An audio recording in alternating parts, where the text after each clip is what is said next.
wal mudzakarah wat tadhkir wal hath ala tamassuki bi kitabillah wa sunnati rasulillah wad du'a ilal huda wad dilalata ilal khair ibtigha'a qurbihi wa thawabihi minallahi subhanahu wa ta'ala. Qala al-muallif rahimahullahu ta'ala wa nafa'ana bihi wa bi ulumihi fid dharain amin ila qaulih wa kana sayyiduna al-imam Idrus bin Umar al-Habsyi radhiyallahu anhu yaqul ala ma warada fil hadits anna talabal ilmi fariidatun ala kulli muslimin innan nasa ikhtalafu fi makna hadzal hadits fa kullun nazzalahu ala fannin minal funun wa aswabu ma qila fihi innahu ilmul hal wa huwa ma yalzamul abda min hini yusbihu ila hini yumsi. Dikatakan oleh Al-Habib Idrus bin Umar Al-Habsyi Al-Habib Idrus bin Umar Al-Habsyi ini pemegang sanad keilmuan daripada para habaib. Beliau punya kitab namanya Al-Iqdul Yawaqid. Di situ dijelaskan sanad-sanad beliau. Bagaimana sanad beliau kepada Al-Imam Bukhari, kepada Imam Muslim, dan kepada ulama-ulama yang lainnya, baik kepada fuqaha, yang ahli hadis dan lainnya. Beliau membawa satu hadis, thalabul ilmi faridatun ala kulli muslim. Rasulullah sallallahu alaihi wasallam bersabda, thalabul ilmi, mencari ilmu itu hukumnya wajib bagi setiap orang muslim. Perintah di sini sifatnya umum, am. Al-lafadz am, lafadz di sini umum. Tapi kalimat muslimin di sini bukan berarti mencari ilmu itu kewajibannya bagi yang lelaki. Karena kalimat muslim ini mudzakkar. Kalimat mudzakkar. Tapi yang dimaksud juga muslimah. Seperti dalam Al-Qur'an, ya ayyuhalladzina amanu. Amanu ini jamak mudzakkar salim. Bukan berarti perempuan tidak masuk di dalamnya, perempuan juga masuk di dalamnya. Begitu juga di sini, mencari ilmu itu kewajibannya bukan saja bagi orang muslim laki-laki, tapi bagi perempuan-perempuan yang muslimah juga wajib bagi mereka menuntut daripada yang namanya ilmu. Innan nasa ikhtalafu fi makna hadzal hadits. Orang-orang itu berbeda pendapat tentang makna hadis ini, kata Habib Idrus bin Umar. Fakullun nazzalahu ala fannin minal funun. Setiap daripada ulama mensyarahkan atau mengartikan hadis ini, thalabul ilmi faridatun ala kulli muslimin, sesuai dengan bidang ilmu masing-masing. Contoh, orang yang belajar ilmu fikih, sampai mana batas kewajibannya? Yaitu mengetahui yang fardu-fardu bagi dia. Itu yang wajib diketahui, bagaimana mengetahui caranya wudu, caranya sholat. Artinya untuk mengetahui fardu ain yang diperintahkan oleh Allah subhanahu wa ta'ala, fardhu. Lebih dari itu sunnah. Lebih dari itu lagi seperti menjadi seorang qadhi, seorang mufti, itu mubah istilahnya. Begitu juga dalam ilmu yang lain, mempelajari ilmu nahwu sampai batasan mana wajib, agar supaya dia tidak salah membaca Al-Qur'annya. Dalam tasawuf juga begitu. Artinya ulama di sini mensyarahkan thalabul ilmi faridatun ala kulli muslimin, disesuaikan dengan bidang ilmunya masing-masing. Wa aswabu ma qila fi innahu ilmul hal. Dari banyaknya pendapat yang paling benar dari banyaknya pendapat, yang paling benar tafsiran daripada thalabul ilm ini fardhu adalah yang dimaksud mencari ilmu di sini ilmul hal, ilmu yang berhubungan dengan hal keadaan daripada setiap individu atau manusia. Ini yang paling benar. Kenapa? Apa itu ilmu hal? Wa huwa ma yalzamul abda min hini yusbihu ila hini yumsi. Ilmu hal itu ilmu yang dilazimi oleh seorang hamba mulai dari pagi sampai sore, dari sore sampai pagi hari. Apa yang dikerjakan oleh manusia dari pagi sampai sore? Itu ilmu hal. Dia harus, misal bagi mereka yang sudah berumah tangga, ada ilmunya antara dia dengan istrinya. Ketika dia di pasar, bagaimana menjadi seorang pedagang yang jujur, pedagang yang baik. Kalau dia seorang petani, sama juga yang lainnya. Begitu juga dalam ilmu-ilmu yang berurusan dengan akhirat, ilmu yang dilazimi oleh seorang hamba, itu yang dimaksud ilmul hal. Lisanul hal afsahu min lisanil maqal. Dikatakan oleh ulama lisanul hal itu keadaan daripada seorang. Seperti apa? Dia menunjukkan di hadapan putra-putra atau di hadapan daripada anak-anak atau santrinya, seorang guru menunjukkan dia ini sholat, dia menunjukkan dirinya berzikir, menunjukkan, artinya praktek, ilmu hal itu praktek, itu lebih mengena daripada teori. Kalau teori itu sudah banyak, ini caranya begini, sholat seperti ini, syarat-syaratnya seperti ini. Kemudian dalam ilmu-ilmu yang lain misalnya sama juga, dalam tasawuf gini, dalam ilmu nahwu kapan khobar itu bisa ada di depan, khobar muqaddam kapan, dengan 4 syarat misalnya dalam mutammimah. Nah, tapi daripada semua itu ilmul hal lebih hebat, lebih utama.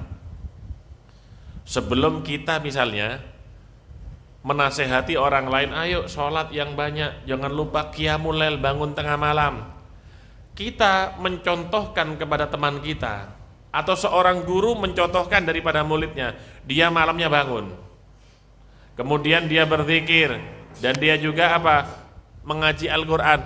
Itu yang lebih mengena kepada orang-orang yang melihat, belajar kepadanya daripada sekedar teori. Kadang-kadang orang itu hanya bisa memberikan teori tapi tidak bisa mempraktekkan.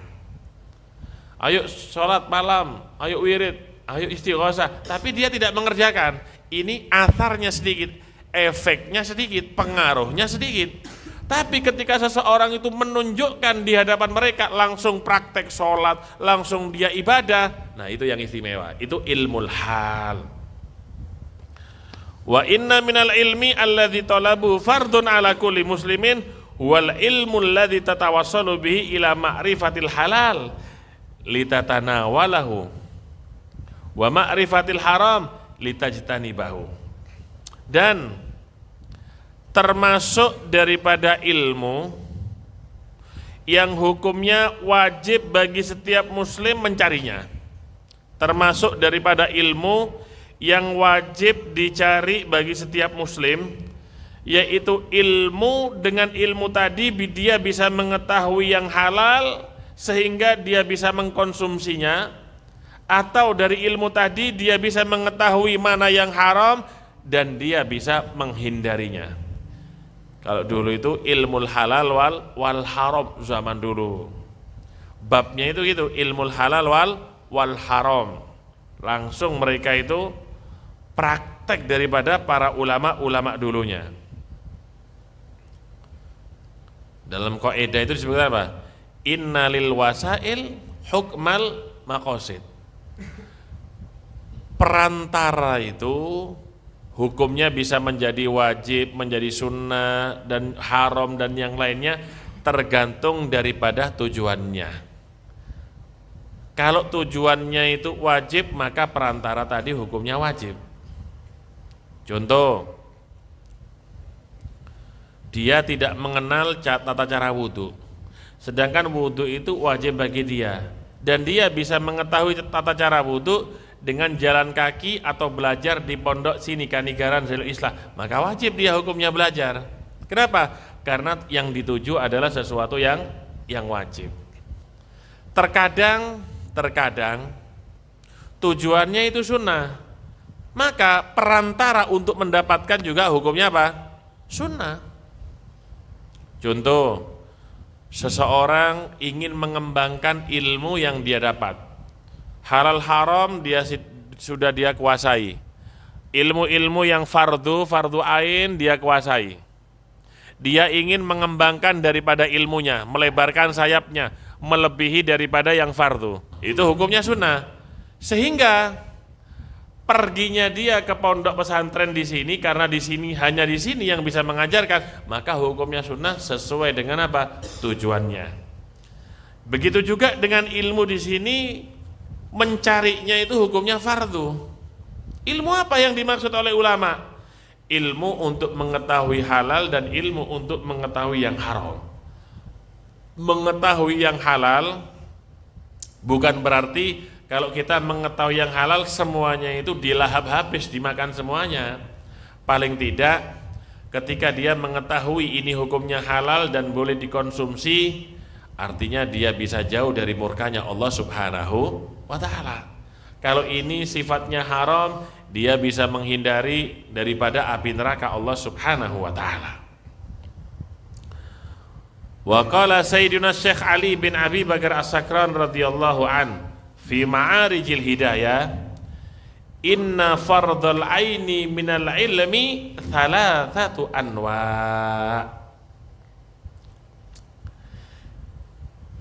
Dikatakan oleh Al-Imam Ali bin Abi Bakar As-Sakran, beliau ini Al-Habib Ali bin Abu Bakar As-Sakran termasuk punya jasa besar di kalangan para sadah, para habaib.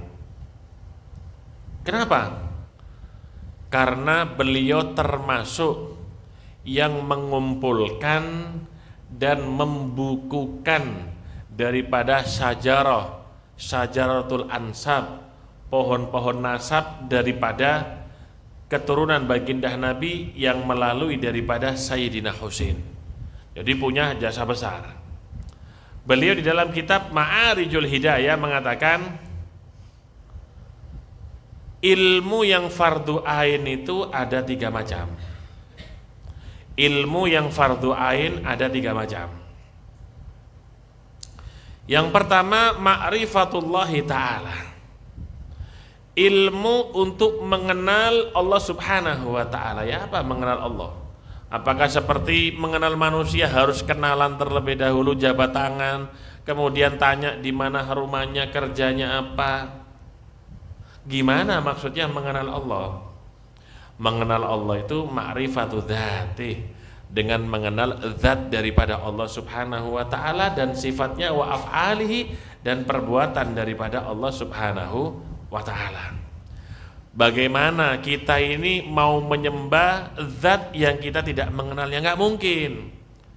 Laki-laki itu nggak mungkin menikahi perempuan yang belum dikenalnya. Pasti dia mengenalnya terlebih dahulu. Dengan mengenal akan tumbuh rasa cinta. Oh, dikenalkan dulu oleh saudara perempuannya. Ada teman perempuannya, ini namanya. Dia mondok, misalnya sudah hafal Alfiyah, sudah mempelajari Ibn Aqil. Di situ nanti muncul di dalam mindset, dalam pola pikir si laki-laki, oh alhamdulillah, kalau ini saya jadikan istri saya, pasangan saya, enak ini. Kenapa? Karena orang perempuan yang alim, yang alimah, dia bisa mengajar anak saya nanti. Artinya dikenal dulu. Dengan dikenal, dia nanti pasti akan tumbuh rasa cinta. Kalau sudah tumbuh rasa cinta, pasti akan dicari mana itu. Misal ada orang yang pergi ke tanah suci Mekah, mudah-mudahan kita semua ditakdirkan. Terpikir nggak ada seseorang pergi ke tanah suci Mekah sedangkan dia belum pernah mengetahui cerita daripada tanah suci Mekah? Nggak mungkin. Pasti dia mengenal, oh tanah suci Mekah ini tempat yang mulia, tempat kelahiran baginda Nabi Muhammad. Di situ ada Masjidil Haram. Sholat 1 rakaat di sana seperti 100.000 di luar Masjidil Haram. Ketika dia mengenal fadilah keutamaan dan keunggulannya, akhirnya dalam pikiran dia ada satu semangat, saya ingin ke sana, saya ingin menjalankan ibadah di sana. Begitu juga dengan kita beribadah kepada Allah. Kalau kita tidak mengenal, kita nggak akan semangat beribadah kepada Allah Subhanahu wa ta'ala, menganggap ibadah itu satu beban berat. Makanya bedanya kita dengan para aulia, kalau kita menganggap sholat itu satu beban, sehingga setelah selesai sholat kita merasa alhamdulillah bebas dari tanggungan. Tapi tidak dengan mereka. Dengan mengerjakan sholat, mereka masuk dalam hadiratnya Allah Subhanahu wa ta'ala. Mereka merasakan kenikmatan bagaimana dekat dengan Allah. Mereka merasakan bagaimana kenikmatan lezatnya bermunajat kepada Allah Subhanahu wa ta'ala. Nah, untuk mengetahui ini dipelajari dalam ilmu tauhid. Kalau ilmu tauhid jangan dibaca sendiri kalau belum pernah membaca. Harus ada seorang guru yang mengajarkan. Kalau enggak, terpleset nanti bahaya. Terpleset dalam ilmu tauhid bisa jadi zindik nantinya. Zindik itu orang yang selalu berubah-ubah kepercayaannya, keyakinannya. Hati-hati. Jadi penting juga mempelajari daripada ilmu tauhid. Seperti Imam Al-Baihaqi itu terkenal dalam kitabnya Kitabul Asma itu yang membahas tentang uluhiyah.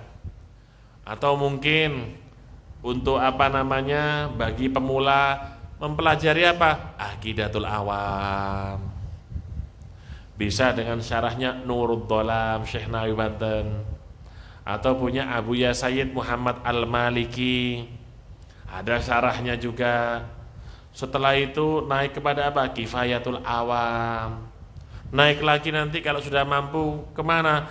Ke Jauharatul Tauhid, ini sudah mulai tinggi sudah. Itu syarahnya banyak. Tuhfatul Murid punya siapa? Punya Al-Bajuri. Atau syarahnya Jauharatul Tauhid seperti As-Sawi, punya Al-Imam As-Sawi. Atau syarahnya lagi Aunul Murid. Nanti naik lagi ke kitabnya Al-Imam At-Taftazani, Sa'duddin At-Taftazani, atau Aqidah At-Tahawiyah, macam-macam sudah nanti.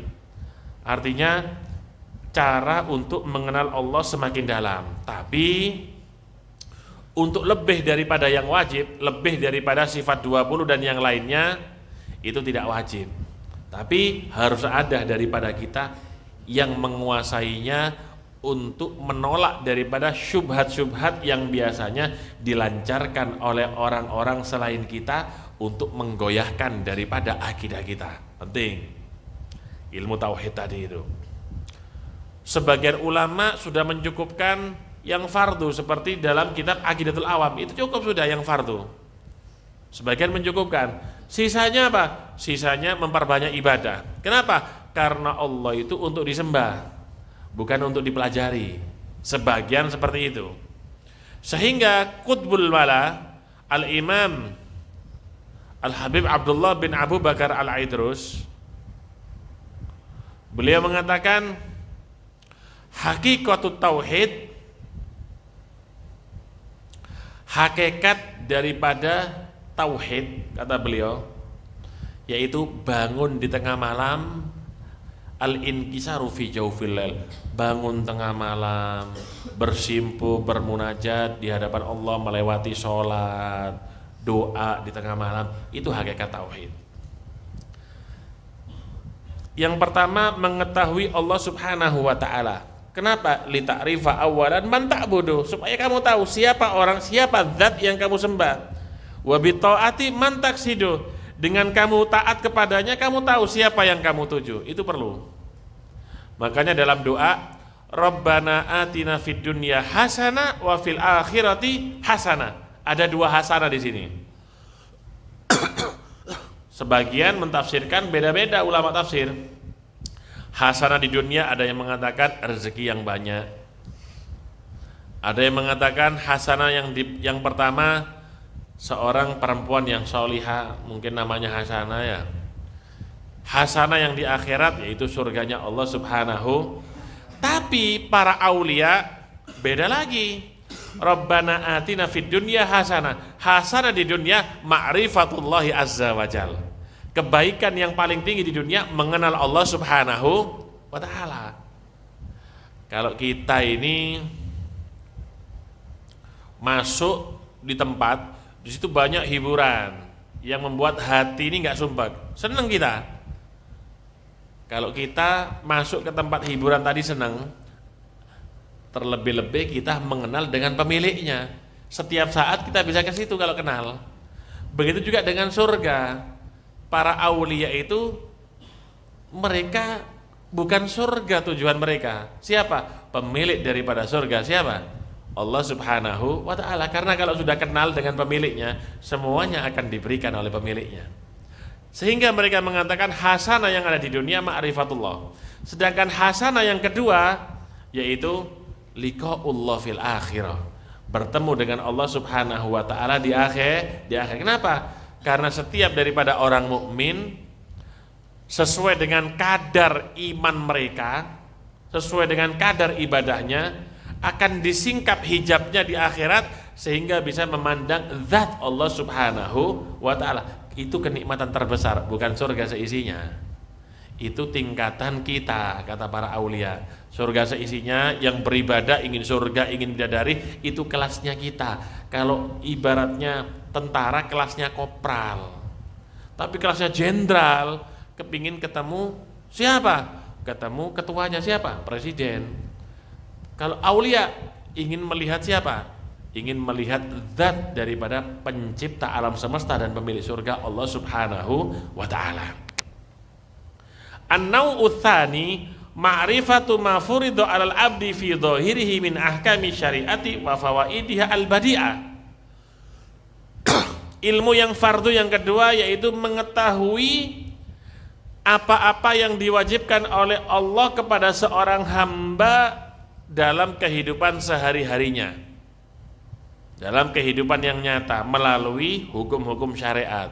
Ini wajib diketahui. Hukum halal haram, mana yang hak, mana yang batil. Ini juga fardu.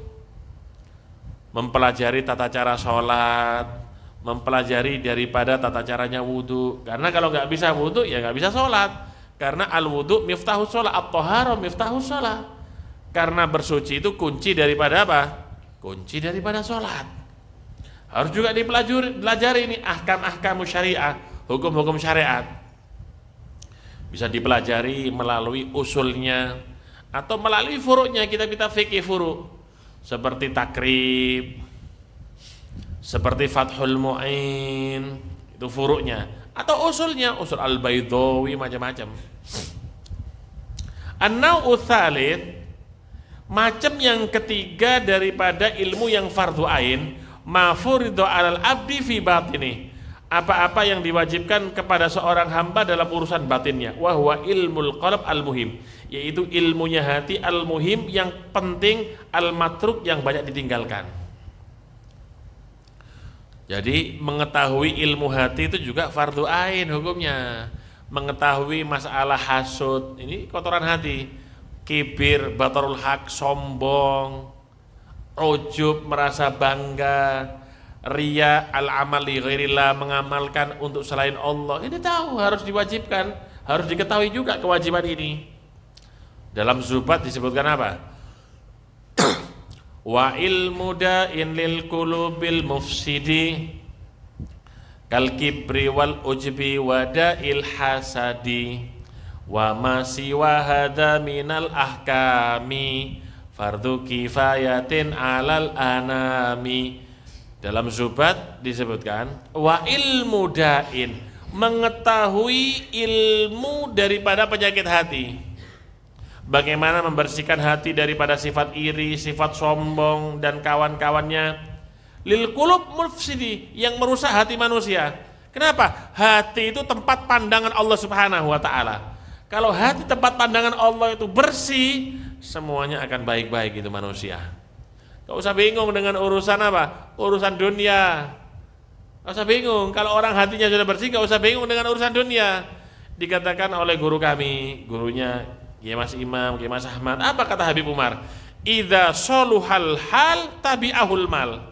Kalau keadaan kita itu baik, keadaan kita, hati kita baik, tabi'ahul mal, harta yang ngejar kita, bukan kita yang mengejar. Jadi budak kita kalau mengejar, tapi harta yang jadi budak kita mengejar kita. Kapan? Idza soluhal hal. Idza soluhal hal, jika keadaan kita baik, hati kita bersih dan yang lainnya. Ini banyak yang ditinggalkan. Wa yusamma al-fiqhal kabir. Itu dinamakan fikih yang besar. Makanya Imam Abu Hanifah ngarang kitab apa? Al-fiqhul akbar. Nah, ini penting. Jadi yang fardu ain itu mengetahui sifatnya Allah. Yang wajib dipelajari itu mengetahui hukum-hukum syariat. Dan yang ketiga, ilmu yang berurusan dengan hati. Ini yang banyak ditinggalkan. Qala Syekh Abu Abdurrahman As-Sulami rahimahullah, kullu ilmin la yurithu sahibahu al-khasyata wa tawaddu'a wa nasihata lil khalqi wa syafaqata alaihim wa la yahmiluhu ala husni muamalatillahi ta'ala wa ada'il amanati wa mukhalafati nafsi wa mubayanati syahawati fadhalikal ilmu alladhi la yanfa' wa huwa alladhi ista'adha minhu nabiyyu sallallahu alaihi wasallam faqal a'udzu bika min ilmin la yanfa'. Dikatakan oleh Syekh Abdurrahman di sini, semua ilmu yang tidak mewarisi pemiliknya sifat takut, orang itu semakin punya ilmu harusnya semakin punya rasa takut kepada Allah. Semakin tambah ilmunya, semakin tambah takutnya. Semakin dalam ilmunya, semakin dalam rasa takutnya. Orang yang gak punya rasa takut itu ilmunya dangkal. Orang yang alim itu, kalimat ulama itu hanya disebutkan dalam 3 ayat dalam Al-Quran. Innama yakhshallaha min ibadil ulama, sama ulama Bani Israil, sama satu lagi itu, ya hafal Quran nggak saya? Jadi di sini ada 3. Disebutkan hanya 3 saking hebatnya. Tidak pernah dalam Al-Quran Allah itu menyebutkan orang yang alim itu orang yang hafal Quran. Terlebih cuma hafal Alfiyah, terlebih hafal Zubat, bisa mengi'rabkan. Itu kalau alim seperti itu tapi nggak punya rasa takut, itu majazi masihan, bukan orang alim yang hakiki. Orang yang alim itu orang yang memiliki rasa takut kepada Allah. Oh, belajar fikih hanya sampai takrib hatam, nahwunya sampai imriti. Belajar imriti mungkin pertama kali masih belum belajar imriti, bacanya bukan imriti ya, Umaryati ya. Sama dulu kecil saya, Umaryati, kita apa Umaryati, tidak tahunya imriti ya. Meskipun belajarnya hanya sampai itu, tapi ketika memiliki rasa takut kepada Allah, itu orang alim. Langsung Allah subhanahu wa ta'ala sendiri yang mendefinisikan alim. Apa? Innama yakhshallaha min ibadihil. Yang punya rasa takut itu siapa? Ulama, kata Allah subhanahu wa ta'ala. Lainnya nggak ada. Ulama itu yang punya rasa takut. Yang nggak punya rasa takut bukan ulama, masih belum level ulama. Belum level ulama, apalagi zaman sekarang. Yang diperbagus itu bukan ilmunya, bukan hatinya, aksesorisnya sekarang ini. Sekarang kalau ada kiai, ada ulama naik sepeda motor Supra, masih alim, masih hafal Alfiyah meskipun hafal semuanya, gak pati direken. Apa? Tumpahannya Supra. Tapi lebih sono ulama, ono kiai, tumpahannya apa? Naiknya apa? Ribon sama Pajero. Oh, ini ulama ini. Sekarang dari situnya sekarang ini berubah semua. Apalagi kalau sudah naik Pajero, waliullah sudah tingkatannya. Sampai salamannya beda. Kalau ulama yang alim, padahal wali bener, naik sepeda motor Supra, ketemu salaman kadang cuma digedrok tuh ya, digoyang tuh. Kadang kalau dicium tipis-tipis kayak sungkan. Tapi kalau yang naik Pajero, naik Innova, disosok sampai muni kadang-kadang. Sampai muni, cium tangannya itu sampai bunyi. Kalau sudah yang naik alpat, waduh, ini wali Allah. Dicium, tidak dilepas-lepas. Waduh, tidak dilepas-lepas. Dipikir yang jadi ulama itu tergantung tunggangannya.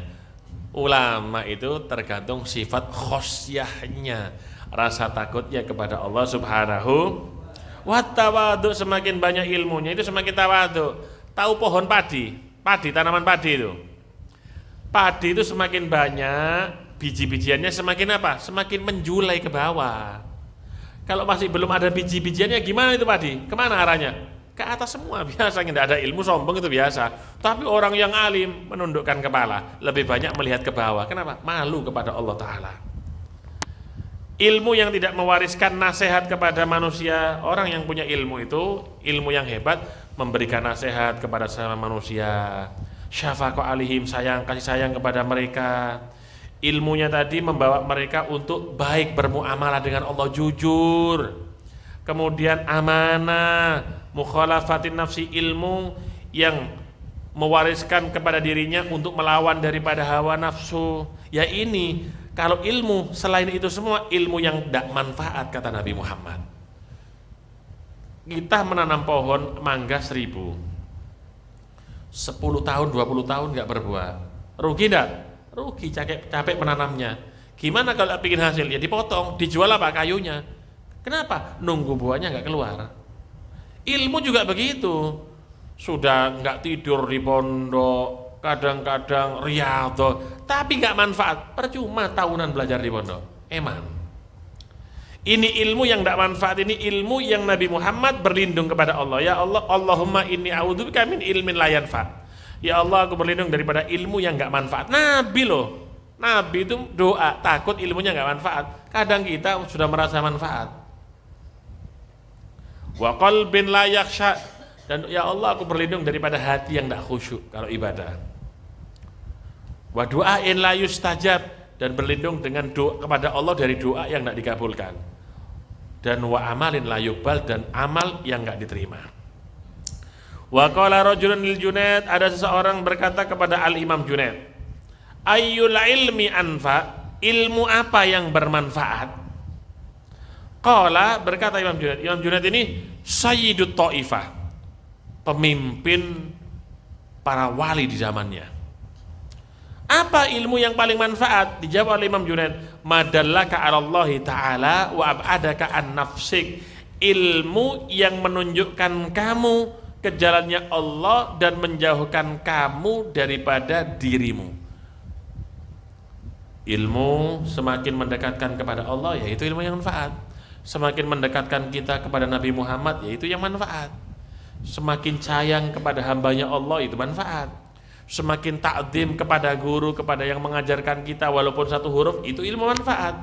Dan menjauhkan kita daripada hawa nafsu kita. Dulu pernah Imam Ibn Suraj sama Imam Junaid atau siapa lupa. Biasa, kalau murid bangga dengan gurunya itu harus. Tapi kalau ada guru bangga dengan muridnya, itu murid istimewa. Saat itu seperti berbangga-banggaan gitu loh, Imam Junaid sama Ibn Suraj. Ini loh muridku gini-gini, kata Imam Junaid. Kata Ibn Suraj, oh muridku hafal fikih, hafal semuanya. Ya gini aja sudah dites. Orang itu kalau ngaku dokter harus punya apa? Sertifikat, tanda bukti. Ya. Kalau nggak ada berarti apa? Dokter palsu. Ya wis. Dites. Saat kumpul, ketika kumpul murid-muridnya Imam Junaid, Imam Ibn Suraj ada di musola, baca kitab, lagi belajar, murojaah, mutolaah, dilempar gentengnya itu dilempar dengan batu kecil, klodak. Kemudian apa? Apa yang dikatakan mereka? Mulutnya caci maki, bangsat, kurang ajar. Ibn Suraj mendengar muridnya seperti itu malu. Kenapa? Ilmu hatinya masih belum ada. Ilmu zahir punya, tapi ilmu fardhu ain yang ketiga, masalah hati apa? Enggak ada. Malu. Kenapa? Dia kurang mendidik muridnya tentang ilmu hati. Giliran murid Imam Junaid ketika ada di musolahnya dilempar batu oleh Ibn Suraid. Wadak. Pas mereka lagi belajar, apa kata murid Imam Junaid? Qad qamati saat, kiamat. Kita tidak punya amal, ibadah kita sedikit. Subhanallah.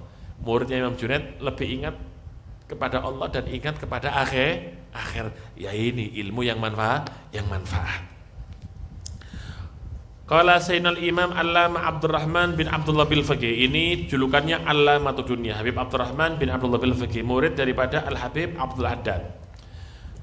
Dalam kitabnya Fathul Basharil Ikhwan, dulu kita belajar sama Habib Umar ini masalah hati. Itu juga masalah ikhwan mencari teman yang baik seperti apa. Apa kata beliau? Al-ilmu a'dhamu abwabiddin. Ilmu itu paling luas, paling hebat daripada pintu-pintunya agama. Pintunya agama itu banyak. Kita bisa lewat sodako, kita bisa lewat sholat, lewat apa-apa. Cuma yang paling luas pintunya apa? Ilmu. Kenapa? Sholat, zakat, semuanya harus melewati apa? Pintu ilmu. Wa asbabil qurbi min rabbil alamin. Ilmu itu juga sebab-sebab yang mendekatkan seseorang kepada Rabbil Alamin, Allah Ta'ala. Fihi ya'riful abdu nafsahu fi ajzihi wa naksihi wa dhullihi wa faqrihi wa ya'rifu rabbahu wa kibriya'ah wa ghinahu anhu wa fadlahu alaihi fi jami'i amri. Dengan ilmu seorang hamba bisa mengetahui dirinya sendiri, betapa lemah dirinya, betapa banyak kekurangannya, betapa hinanya, betapa miskinnya di hadapan Allah. Dengan ilmu tadi seorang mengetahui siapa Tuhannya, bagaimana keagungan Tuhannya, bagaimana maha kaya Tuhannya, dan fadlahu alaih, bagaimana anugerah Tuhannya kepadanya dalam semua urusan. Fal ilmu alladzi la yuthmiru hadhihi thamrata wa la tanmu bihi hadhil ma'rifatu fi hadhihi sajarah laisa min ulumiddin bihal. Ilmu yang tidak membuahkan hasil seperti yang disebutkan tadi, dan ilmu yang tidak menumbuhkan ma'rifah kepada Allah, artinya pohon ini tidak bisa berbuah. Laisa min ulumiddin bihal, itu bukan termasuk ilmu agama. Yang tidak menumbuhkan rasa takut, yang tidak menumbuhkan rasa tahu diri di hadapan Allah, itu bukan ilmu. Wa innama huwa qilun wa qal, itu carpak, cuma qilun, katanya ini, katanya itu, cuma qil wa qal. Wa huwa idza lam yufid al-huda wan nur wal yakin fa inna huwa bala'un wa burun wa sifatul munafikin. Ilmu yang tidak bisa memberikan faedah petunjuk, ilmu yang tidak membawa petunjuk, yang tidak membawa cahaya, yang tidak membawa keyakinan, itu sebenarnya adalah musibah dan kehancuran, dan itu sifat daripada orang-orang munafik. Fa kullu ilmin lam yuqarrib ila Allah falaysa minallahi bisyai'. Semua ilmu yang tidak membuat kita dekat kepada Allah, itu tidak ada nilainya di sisi Allah Subhanahu wa ta'ala. Sehingga dikatakan dalam satu syair, wa ilmu dzil anwari fi janani wa ilmu dzil auzari fi lisani. Ilmu yang memunculkan cahaya, yang menumbuhkan cahaya itu fi janani, dalam hati. Ilmu dzil auzar yang mendatangkan dosa hanya sebatas fi lisani, dalam lisan, tidak sampai ilmunya itu menguasai hatinya, cuma di lisan. Ini yang ditakutkan oleh Nabi apa? Alimul lisan, orang yang pandai bersilat lidah. Orang alim tapi pandai bersilat lidah. Ini yang ditakutkan oleh baginda Rasulullah sallallahu alaihi wasallam. Wa an sayyidina Syekh al-Imam Abdullah al-Haddad radhiyallahu anhu qala, kullu ma sarafa qalbaka anillahi min ilmin aw ghairi aw waswasat bihi fi nafsik fatrukhu wa in kana min ulumil akhirah. Segala sesuatu yang membuat kalian berpaling dari Allah, segala sesuatu yang membuat hati kalian berpaling dari Allah, baik sesuatu tersebut adalah ilmu ataupun selain ilmu, atau sesuatu tersebut membuat was-was dalam hatimu, dalam dirimu, sehingga kamu tidak yakin kepada Allah Subhanahu wa ta'ala, semuanya ini fatrukhu, tinggalkan, karena ini bahaya besar. Wa in kana min ulumil akhirah, walaupun itu termasuk ilmu akhirat yang membuat hati kalian jauh dari Allah, membuat hati kalian jauh dari Nabi Muhammad, membuat kalian jauh daripada keagungannya Allah, tinggalkan, walaupun itu ilmu akhirat. berarti yang dipelajari kamu salah, belum waktunya. Kenapa? Karena kalau yang dipelajari ini benar, nggak mungkin ilmu akhirat ini akan menjauhkan kamu dari Allah dan dari Nabi Muhammad sallallahu alaihi wasallam. Wa ikhtilaful ulum ka ikhtilafit turuq. Perbedaan ilmu-ilmu itu seperti perbedaannya turuk jalan-jalan.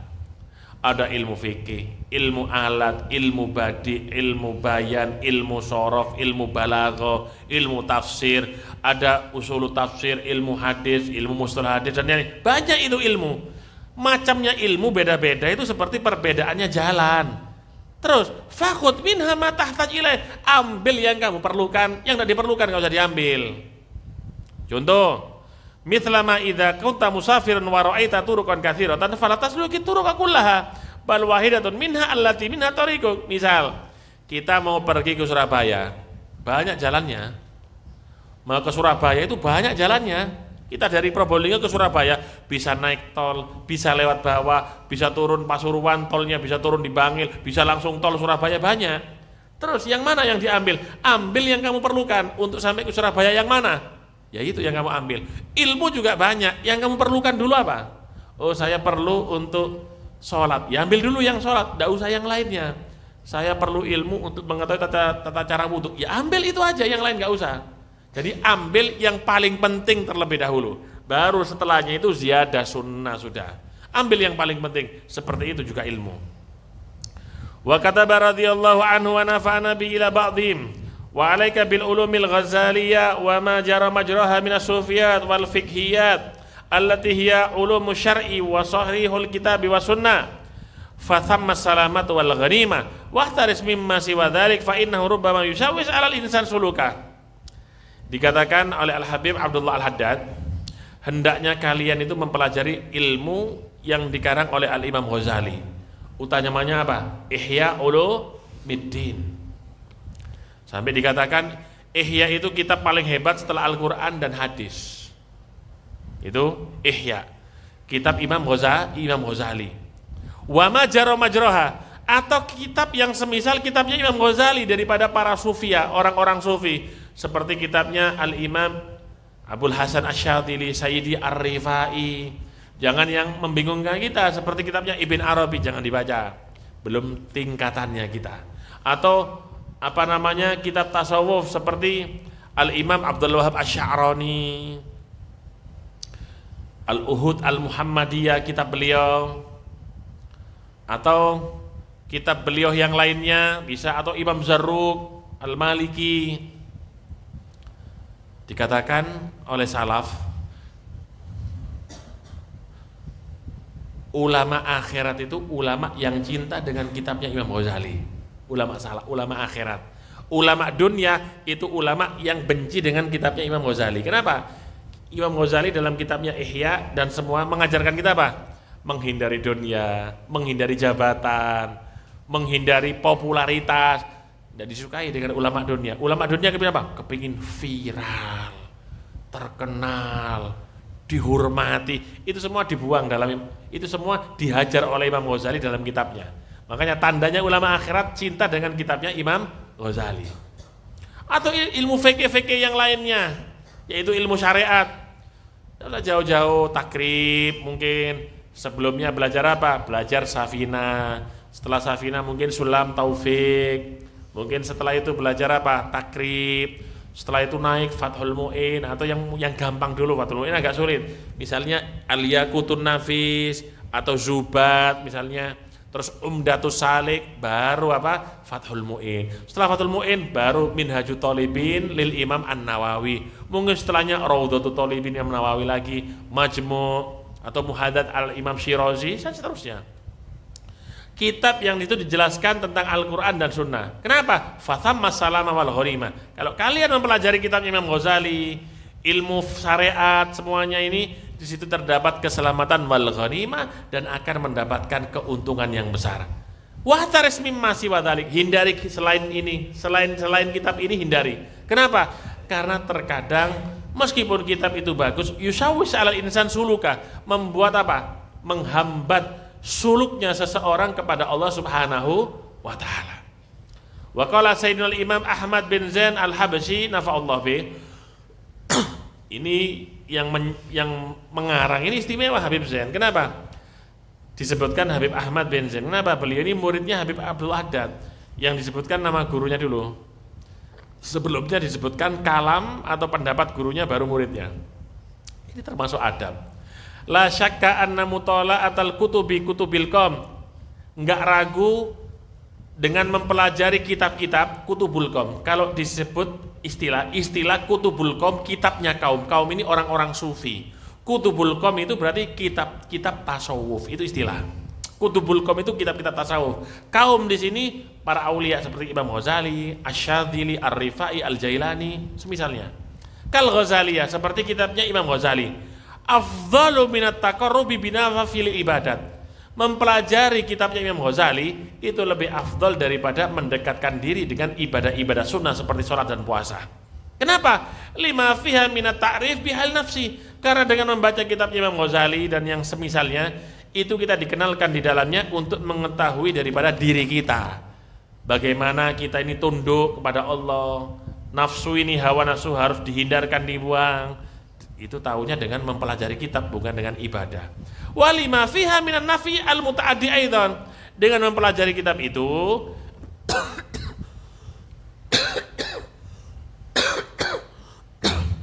dengan mempelajari kutubul qom, kitab-kitab sufi itu manfaatnya bukan lazim.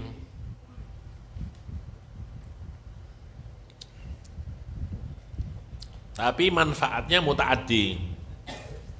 Kalau dalam nahwu fi'il yang lazim itu fi'il yang membutuhkan fa'il, tidak butuh maf'ul. Kalau yang muta'addi fi'il yang membutuhkan maf'ul, harus ada maf'ulnya. Lah mempelajari kitab ini manfaatnya muta'addi, bukan cuma kepada diri sendiri, tapi juga manfaatnya kepada orang lain. Bisa dengan cara dia mengajarkan kepada orang lain, atau orang lain melihat langsung halnya dia, ilmu hal tadi, sepak terjangnya dia. Dari situ juga dia bisa mengambil ilmu yang manfaat. Mudah-mudahan ini semuanya manfaat bagi kita semua. Amin. Allahumma amin. Al-Fatihah bil qabul wal iqbal wal usul. Wa ila hadratir Rasul Abil Batul Muhammad sallallahu alaihi wasallam. Anallah subhanahu wa ta'ala yutawwil abna Mas Imam Zayadi rijalahu wa nisa'ahu wa yu'ayyidhum wahfadhum war'ahum wa yub'idhum al-asqam wal afat wasyada'id wal baliyah. Allah subhanahu wa ta'ala yaftah alaina wa alaikum futuhal arifin wa yaj'alana minal ulama al-amilin ar-rasikhin fil ilmi wal yakin wa ala mana wa salafuna salihun wa ila hadratin nabiyil mustafa Muhammad sallallahu alaihi wasallam. Al-Fatihah.